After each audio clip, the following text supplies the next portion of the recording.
Bismillahirrahmanirrahim. Assalamualaikum warahmatullahi wabarakatuh. Alhamdulillahirabbil alamin wa bihi nasta'in wa ala umuri dunya waddin wassalatu wassalamu ala asrofil anbiya wal mursalin wa ala alihi wa sahbihi ajmain amma ba'du. Pertama-tama marilah kita panjatkan rasa puja beserta puji syukur kita kehadirat Allah Subhanahu wa taala yang telah memberikan kita nikmat sehat dan sempat sehingga video kali ini dapat terselesaikan tepat pada waktunya. Kedua kalinya, sholawat beserta salam tidak lupa kita haturkan kehadirat junjungan alam Nabi besar kita, yakni Nabi Muhammad Sallallahu Alaihi Wasallam, yang dimana berkat beliaulah kita dapat keluar dari alam jahiliyah menuju alam Islamiyah, dengan kata lain ad-dinul Islam. Terima kasih juga saya ucapkan kepada dosen pengampu, yakni Bapak Wirawan Jumhuri MPD.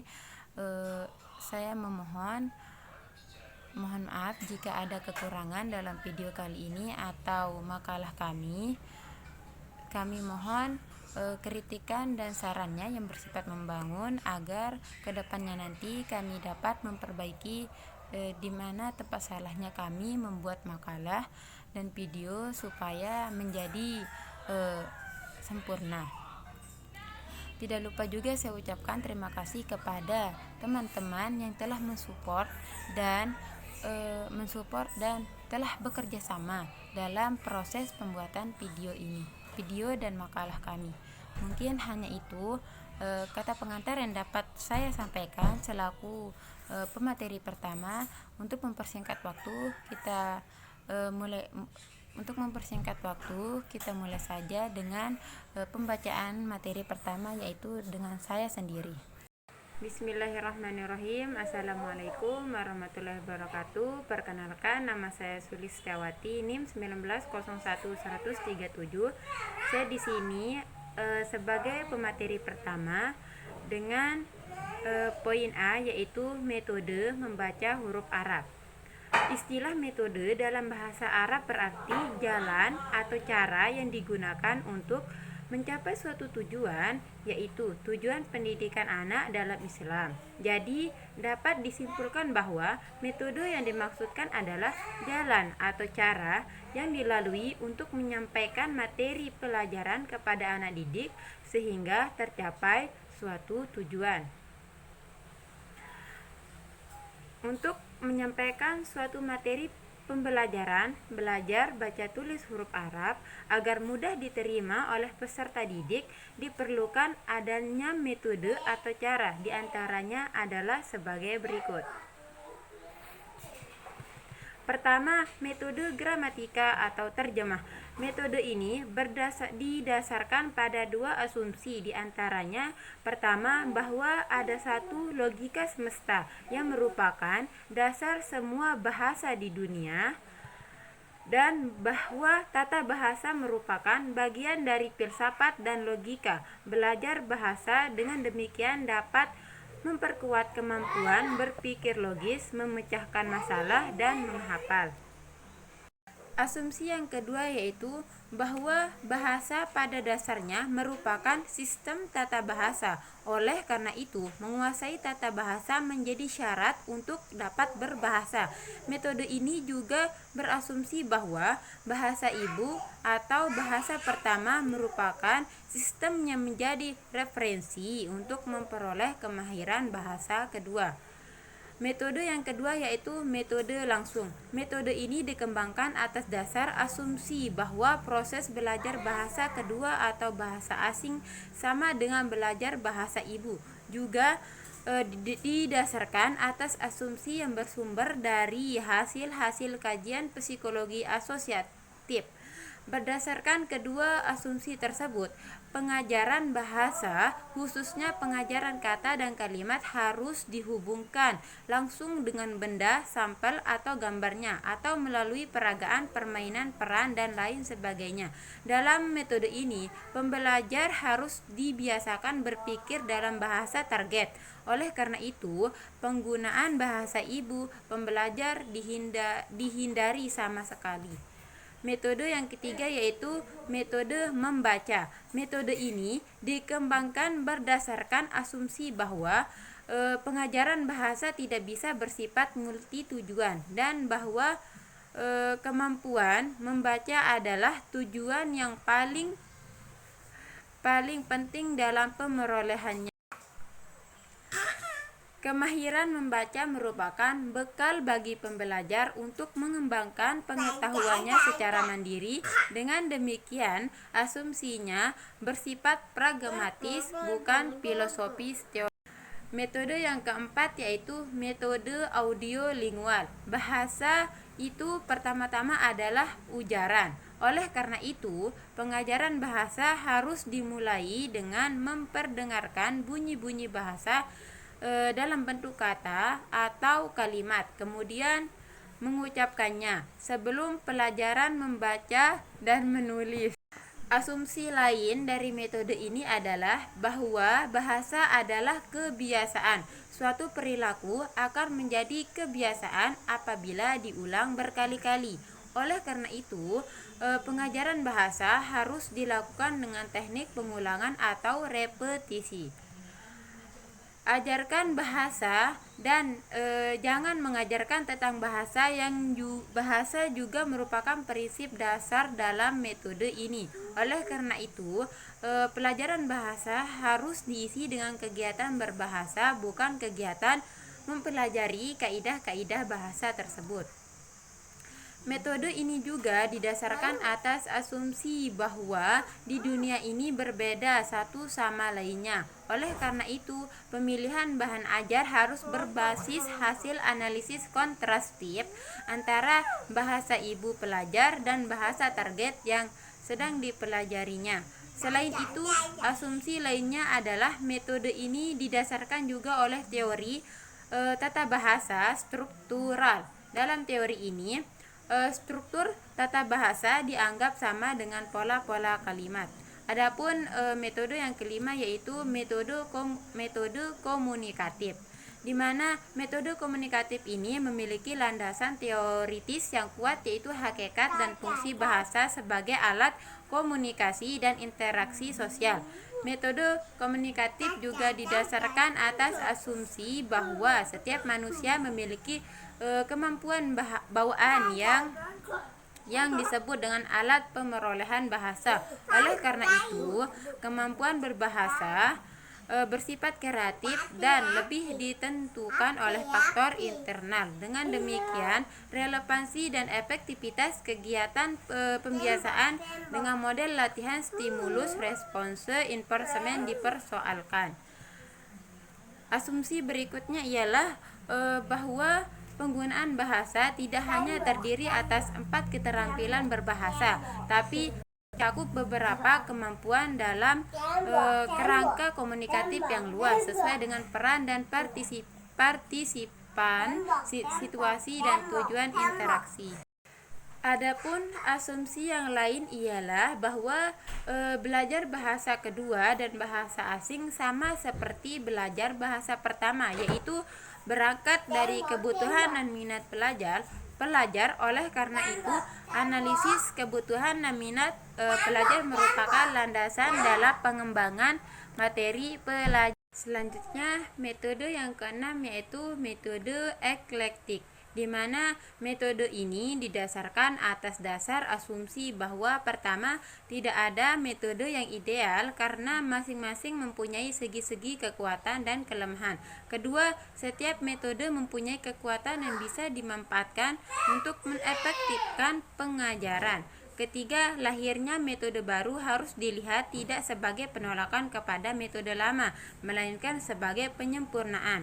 Keempat, tidak ada satu metode yang cocok untuk semua tujuan, semua guru, semua siswa, dan semua program pengajaran. Kelima, yang terpenting dalam pengajaran adalah memenuhi kebutuhan pelajar, bukan memenuhi kebutuhan suatu metode. Yang keenam, setiap guru memiliki kewenangan dan kebebasan untuk memilih metode yang sesuai dengan kebutuhan pelajar. Metode eklektik ini bisa menjadi metode yang ideal apabila didukung oleh penguasaan guru secara memadai terhadap berbagai macam metode, sehingga dapat mengambil secara tepat segi-segi kekuatan dari setiap metode dan menyesuaikan dengan kebutuhan program pengajaran yang ditanganinya, kemudian menerapkannya secara proporsional. Mungkin hanya itu dari Baiklah, itulah tadi sedikit penjelasan dari saya selaku pemateri pertama. Mohon maaf jika ada kekurangannya. Wabillahi taufiq wal hidayah. Wassalamualaikum warahmatullahi wabarakatuh. Assalamualaikum warahmatullahi wabarakatuh. Perkenalkan, saya atas nama Neneng Hajratul Laila dengan NIM 190110048. Baiklah, saya akan melanjutkan menyampaikan materi presentasi poin B, yaitu metode IKRO. Istilah metode berasal dari bahasa Yunani, yaitu metodos, yang berasal dari dua kata, yaitu meta dan hodos. Kata meta berarti melalui, sedangkan hodos berarti jalan, sehingga metode berarti jalan yang harus dilalui, cara melakukan sesuatu atau prosedur. Dalam bahasa Arab, metode bisa bermakna minhaj, al-wasilah, al-raifiyah, al-toriko. Semua kata ini berarti jalan atau cara yang harus ditempuh. Sedangkan menurut para ahli pendidikan seperti Winkel menyebutkan metode dengan istilah prosedur didaktif, Abdul Ghafur dengan istilah strategi instruksional, dan Modofur dengan istilah pendekatan. Menurut Kamus Besar Bahasa Indonesia, metode adalah cara yang digunakan untuk melaksanakan suatu pekerjaan agar tercapai sesuai dengan yang dikehendaki. Cara kerja yang sistematis untuk memudahkan pelaksanaan suatu kegiatan untuk mencapai tujuan yang dikehendaki. Metode IKRO adalah metode pengajaran Al-Quran dengan menggunakan buku IKRO yang terdiri dari 6 jilid dan dapat dipergunakan untuk balita sampai manula. Penerapan metode IKRO berarti suatu proses pengaplikasian atau praktek cara yang digunakan dalam mengajar membaca Al-Quran yang disusun oleh Ki Haji As'ad yang di dalamnya terbagi menjadi 6 jilid. Metode IKRO ialah membaca Al-Quran yang langsung memasukkan dan mempraktekkan bacaan tartil sesuai dengan kaidah ilmu tajwid. Membaca Al-Quran secara tartil ini hukumnya amat ditekankan. Pengajaran IKRO bersifat privasi, masing-masing disimak satu persatu secara bergantian. Adapun kelebihan dan kekurangan dari metode IKRO ini. Yang pertama, kelebihannya. Kelebihan dari metode IKRO yaitu yang pertama, menggunakan metode CBSA. Jadi, bukan guru yang aktif, melainkan santri yang dituntut untuk lebih aktif. Yang kedua, dalam penerapannya menggunakan klasikal, privat, dan eksistensi. Yang ketiga, kumulatif. Jika santri mampu membaca dengan baik dan benar, guru dapat memberikan apresiasi terhadap santri tersebut. Yang keempat, jika ada santri yang sama tingkat pembelajarannya, boleh digunakan sistem tadarus. Yang kelima, buku IKRO mudah didapatkan di toko-toko terdekat. Yang kedua, kelemahannya. Yang pertama, kelemahan dari metode IKRO ini yaitu bacaan-bacaan tajwid tidak dikenalkan sejak dini. Yang kedua, tidak ada media pembelajarannya. Yang ketiga, tidak dianjurkan menggunakan irama natural. Baiklah, itu saja yang dapat saya sampaikan materi presentasi dengan metode IKRO ini. Materi selanjutnya akan disampaikan oleh rekan saya. Bismillahirrahmanirrahim. Assalamualaikum warahmatullahi wabarakatuh. Saya Nurpania Amaliani dengan NIM 1901110047. Saya pemateri ketiga yang akan membahas subpoin C, yaitu metode qiraati. Yang pertama yaitu pengertian metode qiraati. Qiraati artinya bacaanku. Secara bahasa Arab merupakan kata dasar atau masdar. Sedangkan metode qiraati adalah suatu metode membaca Al-Quran yang langsung memasukkan dan mempraktikkan bacaan tartil yang sesuai dengan kaidah ilmu tajwid. Di sini ada dua pokok mendasar di dalam metode qiraati. Yang pertama yaitu metode belajar membaca Al-Quran secara langsung, dan yang kedua yaitu dengan metode membaca Al-Quran dengan membiasakan bacaan tartil. Membaca secara langsung artinya membaca Al-Quran secara langsung atau membaca setiap jilid Al-Quran tidak dengan dieja, tetapi secara langsung tanpa membaca harokatnya. Yang kedua yaitu di sini prinsip-prinsip dasar metode qiraati. Di sini terdapat dua prinsip yang mendasar di dalam metode pembelajaran qiraati. Yang pertama yaitu prinsip untuk seorang pengajar atau pendidik. Yang kedua prinsip untuk anak-anak atau santri. Di mana yang pertama yaitu prinsip untuk seorang pengajar, di mana salah satunya adalah yaitu daktun atau tidak boleh menuntun. Nah, di dalam metode pengajaran qiraati di sini seorang pengajar itu tidak boleh menuntun anak didiknya. Tidak boleh menuntun dalam artian kita tidak boleh sepenuhnya menuntun anak didik di dalam pembelajaran baca tulis huruf Arab itu sendiri, yaitu huruf hijaiyah dan membaca Al-Quran. Jadi di sini pengajar itu cukup membimbing atau menuntun mereka pada dasarnya saja. Selebihnya itu diserahkan kepada anak didiknya atau santri-santrinya itu. Kemudian yang kedua di dalam prinsip pengajar, yang kedua yaitu tiwasgas, teliti, waspada, dan tegas. Teliti di sini adalah di mana seorang pengajar itu memang harus memperhatikan bagaimana cara mengajar yang tepat kepada anak didiknya. Kemudian waspada, di mana seorang pengajar itu juga harus waspada terhadap setiap aspek perkembangan dengan metode ini, karena dengan ketegasan seorang pengajar akan mampu membuat anak didiknya itu akan cepat paham atau akan cepat bisa. Kemudian yang terakhir yaitu tegas.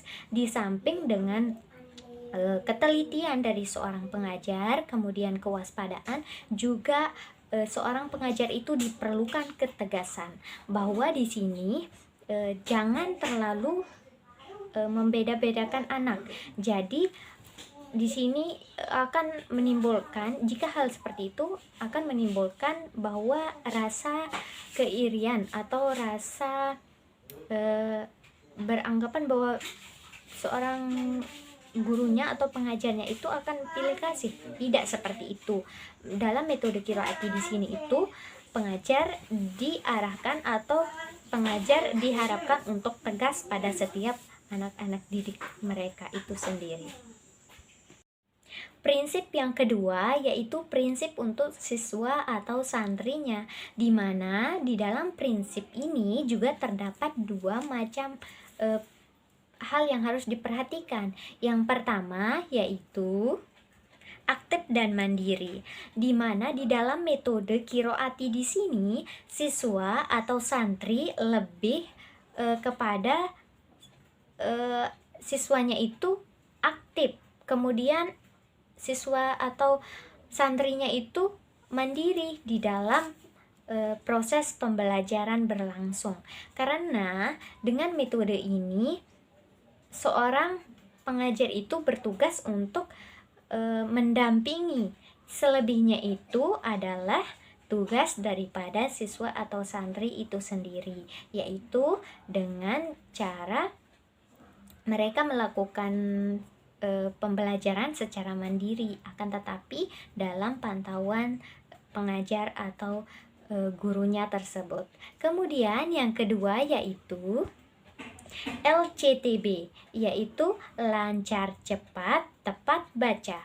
Jadi, di sini selain anak mandiri, maka anak juga diarahkan bisa lancar, juga cepat di dalam pembelajaran baca tulis huruf Arab atau belajar membaca Al-Quran. Dan mereka juga tidak diharapkan untuk lancar dan cepat saja, akan tetapi harus tepat.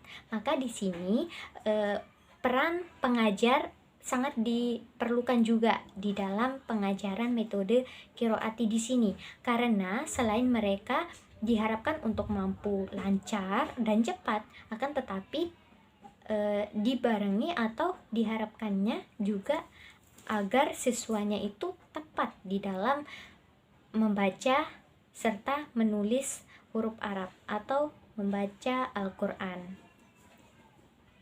Selanjutnya yang ketiga yaitu sistem pengajaran metode Qiroati. Nah, di sini seorang pengajar harus tahu dan memang harus mempersiapkan diri di dalam menerapkan metode pembelajaran Qiroati di sini.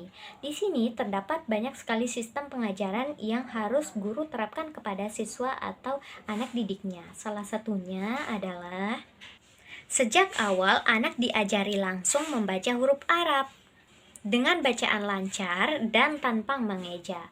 Kemudian yang kedua, dengan langsung mempraktikkan bacaan-bacaan yang bertajwid.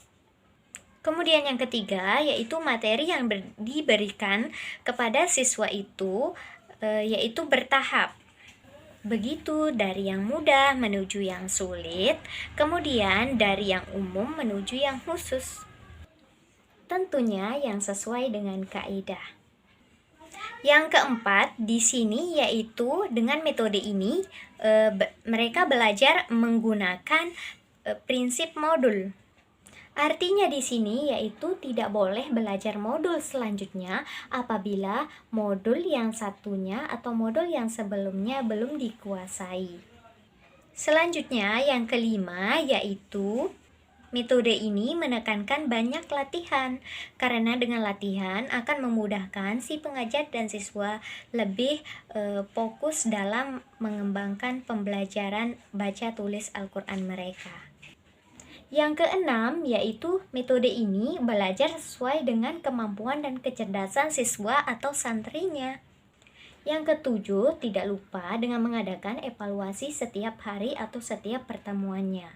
Yang kedelapan yaitu metode ini lebih kepada belajar yang secara langsung dan biasanya itu berhadap-hadapan. Dan yang terakhir yaitu biasanya seorang pengajar atau guru yang menerapkan metode Qiroati di sini itu harus melalui seleksi terlebih dahulu atau melalui tes tertentu, tes baca tulis Al-Quran kepada ahlinya. Maka, jika dengan sistem pengajaran yang seperti ini akan memudahkan para siswa atau santri serta para pengajar atau pendidik atau guru akan mampu mempermudah mereka di dalam pencapaian tujuan akhir sebuah pembelajaran dengan baik dan tepat tentunya. Kemudian selanjutnya yaitu yang keempat, tujuan daripada metode Qiroati. Di sini tujuan daripada pengajaran atau penerapan metode Qiroati di sini itu beragam. Salah satunya adalah yang pertama, menjaga kesucian dan kemurnian Al-Quran. dari segi bacaan yang sesuai dengan kaidah-kaidah ilmu tajwidnya. Kemudian, tujuannya yang kedua adalah untuk menyebarluaskan ilmu bacaan Al-Quran. Yang ketiga yaitu bertujuan untuk memberi peringatan kembali kepada si pengajar atau gurunya agar lebih berhati-hati di dalam mengajarkan baca tulis Al-Quran. Dan tujuan selanjutnya atau yang keempat adalah untuk meningkatkan mutu atau kualitas pendidik atau pengajar Al-Quran. Yang kelima yaitu materi pelajaran dengan metode pembelajaran qiraati. Di sini itu terdapat berbagai macam materi pengajaran. Salah satunya yang pertama yaitu pada jilid pertama anak diajarkan dan diperkenalkan huruf hijaiyah yang berharokat dan huruf sambung. Kemudian yang kedua pada jilid kedua dilanjutkan dengan huruf bersambung berharokat kasroh, Dummah, tanwin, dan bacaan panjang. Yang ketiga, yaitu pada jilid ketiga, belajar membaca huruf hidup yang bertemu dengan sukun. Kemudian yang keempat, pada jilid keempat, anak mulai diperkenalkan dengan tajwid dan mat. Kemudian yang kelima, pada jilid kelima, yaitu penguasaan pada jilid keempat, dan membaca huruf ketika wakaf. Selanjutnya, pada jilid ke-6 yaitu dengan penguasaan materi tajwidnya. Dan yang terakhir adalah materi gharib. Nah, setelah kita mengkaji metode qiraati, apa sih kelebihan daripada metode ini? Di sini saya akan menyebutkan beberapa kelebihan daripada metode qiraati.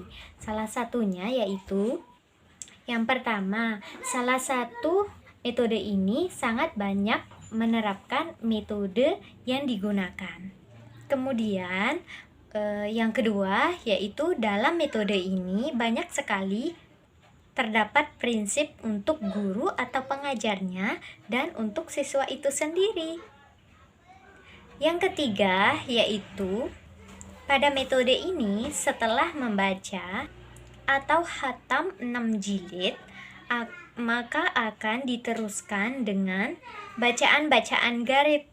Kemudian selanjutnya dan yang terakhir yaitu jika anak didik telah lulus pada bacaan jilid ke-6 beserta bacaan-bacaan gharibnya, maka dites bacaannya. Kemudian setelah itu anak didik mendapatkan syahadah. Nah, di sini itu saya telah menyebutkan beberapa daripada kelebihan daripada metode ini, yaitu metode qiraati. Dan di sini dapat diketahui bahwa setiap metode itu pasti memiliki kelebihan serta kekurangannya tersendiri. Maka dari itu, setiap metode selalu akan mendapatkan hasil yang memuaskan atau hasil yang baik sesuai dengan yang kita harapkan apabila kita sebagai pengajar ataupun kita sebagai peserta didik harus tetap tekun mempelajari dan menekuni metode-metode yang diterapkan tersebut. Maka dari itu dalam metode qiraati di sini itu banyak sekali mendatangkan manfaat bagi pengajar maupun peserta didiknya. Baiklah, mungkin itu saja yang dapat saya sampaikan dari pemateri ketiga. Kurang dan lebihnya saya mohon maaf. Wabillahi taufiq wal hidayah. Wassalamualaikum warahmatullahi wabarakatuh. Baiklah, itulah tadi beberapa penjelasan dari pemateri pertama sampai dengan pemateri ketiga. Dari sini saya dapat menyimpulkan bahwa di dalam bahasa Arab terdapat beberapa metode dalam membaca huruf Arab tersebut, yaitu pertama metode gramatika terjemah, kedua metode langsung, ketiga metode membaca, keempat metode audiolingual, kelima metode komunikatif, dan keenam metode elektrik. Adapun metode menurut KBBI adalah cara yang digunakan untuk melaksanakan suatu pekerjaan agar tercapai sesuai dengan yang dikehendaki atau yang diinginkan. Cara kerja yang bersistematis untuk memudahkan pelaksanaan suatu kegiatan untuk mencapai tujuan yang dikehendaki. Adapun metode Iqra adalah metode pengajaran Al-Quran dengan menggunakan buku Iqra yang dimana di dalamnya terdiri dari 6 jilid dan dapat dipergunakan untuk balita dan sampai dengan manula. Di dalamnya santri bisa belajar tentang baca tulis huruf hijaiyah bersambung, mengenal harokat tanda baca dan ilmu tajwid. Mungkin hanya itu kesimpulan yang dapat saya sampaikan pada video kali ini. Mohon maaf jika ada kekurangannya. Wabillahi taufiq wal hidayah. Wassalamualaikum warahmatullahi wabarakatuh.